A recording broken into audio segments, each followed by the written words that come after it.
Dibebaskan dari rasa bersalah. Ini Pak Janto kayaknya Pak Janto mau speak juga nih. Silakan Pak Janto. Mari Pak Janto. Ya, kalau saya melihat yang merdeka yang dikatakan oleh Pak Kris tadi sudah jelas. Cuman kan kadang-kadang kita memiliki rasa bersalah yang kuat ya Pak ya. Kita sudah melakukan coba hidup benar, hidup berkenan. Tapi kan kadang-kadang pasti masih meleset aja. Eh, Mungkin di Alkitab juga dikatakan seperti Daud juga bisa jatuh kan kali Bapak ceritakan. Nah ini mungkin rasa bersalah ini yang mungkin bagaimana caranya supaya bisa dihilangkan itu Pak. Oke. Silakan Pak Kris. Saya langsung ya, oke baik. Begini, agama adalah dari kata A dan gamos, tidak kacau. Jadi definisi saya bicara begini, agama itu hanya mengatur hal luar sebenarnya. Ya. Anda boleh berdosa kayak Pak Wim tadi, asal jangan ketahuan. Itu agama. Ya, sehingga Paulus berkata, aku ini setia pada Taurat Tuhan, tapi ada kekuatan lain yang mengontrol jiwaku dan hidup anggota tubuhku ini. Nah, itu yang disampaikan Pak Yanto tadi. Memang Kristen itu dan saudara kita hadir di gereja, kita mesti jubah pribadi. Saya beri ilustrasi begini. Kalau kita punya sabun mandi di kamar mandi, hanya kita mandi pakai air, tidak pakai sabun, tetap badan kita kotor. Begitupun dalam perjumpaan kita dengan Tuhan.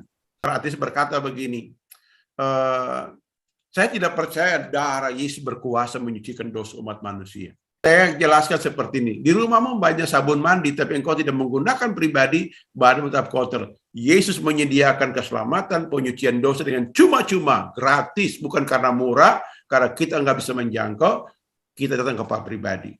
Di situ. Jadi kita mesti pertama kita sadar, teliti. Saya ini sudah anak Tuhan kok masih marah ya, masih emosi ya, sesuatu yang nggak beres ini. Nggak usah pikir yang besar-besar, emosi aja tuh. Emosi yang tidak terkendala itu, hal-hal itu yang perlu kita harus babat kasih habis. Dan cara mana babatnya? Sederhana. Alkitab berkata orang itu dikontrol apa yang dia percaya, apa yang dia renungkan. Biasakan renungkan firman Tuhan, lawan dengan perkataan firman, kita lawan. Dengan apa? Mungkin pakai kop di telinga, sebelum tidur dengar renungan orang ataupun baca kan Alkitab sekarang aplikasi itu ada suara bacaan itu. Dengar aja, dibaca ulang. Saya punya kebiasaan begitu. Kalau ada galau, saya langsung putar itu Alkitab, saya tuh di HP, saya putar waktu dia baca. Terutama kitab Mazmur, ulang-ulang. Hilang tuh, dilawan. Karena roh nggak bisa dilawan dengan emosi. Kalau lawan dengan emosi, kita tambah rusak kita. Nah, seperti itu. Tapi dilawan dengan perkataan firman, di situ kita akan dibersihkan oleh firman Tuhan. Yesus katakan dalam Yohanes pasal 15, kamu memang sudah bersih karena firman yang aku sampaikan kepada kamu.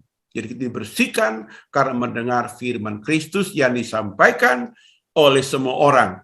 Mau rekaman video, mau siapa dia, anak kecil, orang besar, yang perlu firman disampaikan, amin, itu tuh saya. Jiwa saya bersih karena firman Tuhan. Itu yang menyucikan jiwa kita. Sehingga anggota tubuh kita yang rasa bersalah berkepanjangan, sebenarnya saya kalau temukan begini.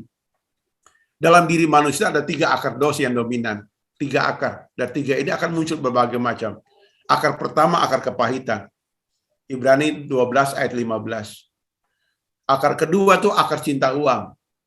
1 Timotius pasal 6 ayat 10. Akar ketiga itu Titus pasal 1 ayat yang ke berapa? 11 kalau nggak salah tentunya. Akar kenajisan. Nah, orang memiliki akar kenajisan itu akan memiliki rasa bersalah berkepanjangan. Sehingga dia sekalipun dia terima Yesus, sudah bertobat ulang-ulang, tiap kali altar call di gereja, maju didoakan, tetap terikat begitu. Kenapa? Akarnya nggak dicabut. Jadi saya punya prinsip kalau di Matius pasal 15 ayat 13 mengatakan begini, setiap tanaman yang tidak ditanam oleh Bapakku di sorga akan dicabut dengan akar-akarnya. Artinya, mari kita melayani tidak babat dahan, babat batang, tapi cabut akar. Akar mesti cabut. Disitulah kita akan bebas merdeka, tanpa takut berlebihan, tanpa khawatir berlebihan, tanpa rasa tertolak berlebihan, tapi kita terima karena Tuhan tuh mengasihi kita. Karena memang karakter kita ini dirusak lama oleh orang tua jasmani kita.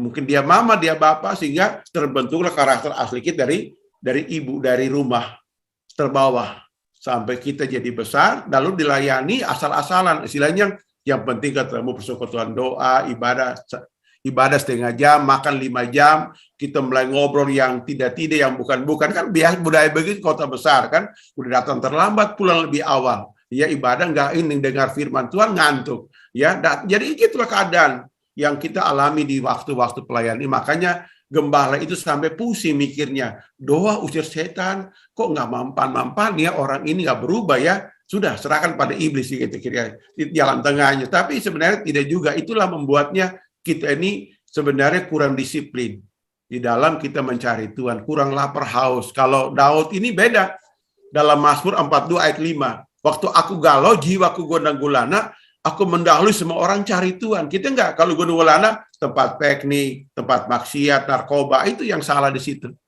Itu membuat kita dikuasai oleh kuasa jahat, lalu setan bisik, supaya setan jangan diusir, saya bukan setan, saya ini leluhurmu, nenek moyangmu, alah. Bagaimana? Itulah sebenarnya. Jadi begitulah keadaan seperti itu. Jadi kita terikat, terus orang lain udah naik level, kita masih level bawah. Nah, itulah disebutkan. Oke, mungkin ya saya sampai situ dulu, mungkin tambah lagi, silakan. Sudah lengkap itu Pak, sudah lengkap. Jadi firman Tuhan yang mengingatkan kita ya, ada kehendak Tuhan. Ya.